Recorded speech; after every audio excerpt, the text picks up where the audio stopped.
Hi అండి. ఈ curry వచ్చేసి వంకాయ మసాలా కర్రీ అండి. ముందుగా వంకాయలు తీసుకొని చిన్న చిన్న పీసెస్‌గా కట్ చేసుకొని వాటర్‌లో వేసుకొని పక్కన పెట్టుకోవాలండి. తర్వాత ఒక బాండీ తీసుకొని దాంట్లో నూనె, కొంచెం నెయ్యి వేసుకుంటే టేస్ట్ బావుంటదండి. ఆ 2 వేసుకొని కొంచెం పోపేసుకున్నాక మనం ఇక్కడ వంకాయ ముక్కల్ని వంకాయ ముక్కల్ని దాంట్లో వేసేసుకోవాలండి.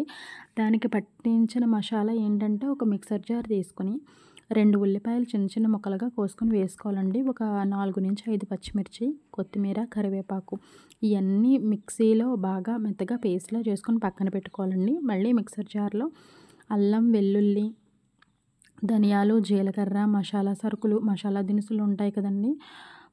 యాలకులు, లవంగాలు, దాల్చిన చెక్క, మొత్తం గరం మసాలాకు సంబంధించినవన్నీ కూడా వేసి పచ్చి మసాలాలా తయారు చేసుకొని పక్కన పెట్టుకోవాలండి. ఆ అల్లం వెల్లుల్లి ఆ అల్లం ముద్ద, ఈ మసాలా ముద్ద ముందుగా ముక్కలకి పట్టించేసి అప్పుడు దీంట్లో వేసుకోవాలండి.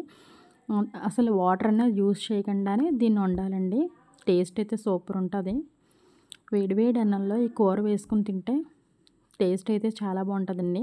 నూనె పైకి తేలే వరకు కూడా కూరని మనం అలాగే ఉంచాలండి. అప్పుడే దాని టేస్ట్ ఇంక్రీజ్ అవుతది. దీంట్లో అస్సలు వాటర్ అనేది యూజ్ చేయకుండా ఆయిల్ కొంచెం ఎక్కువ పడతదండి. ఆయిల్‌తోనే వండుకుంటే చాలా బావుంటదండి. వేడి వేడి అన్నంలో వేసుకు తింటే సూపర్ ఉంటదండి. ఒక్కసారి ట్రై చేసి చూడండి. మీకే తెలుస్తది.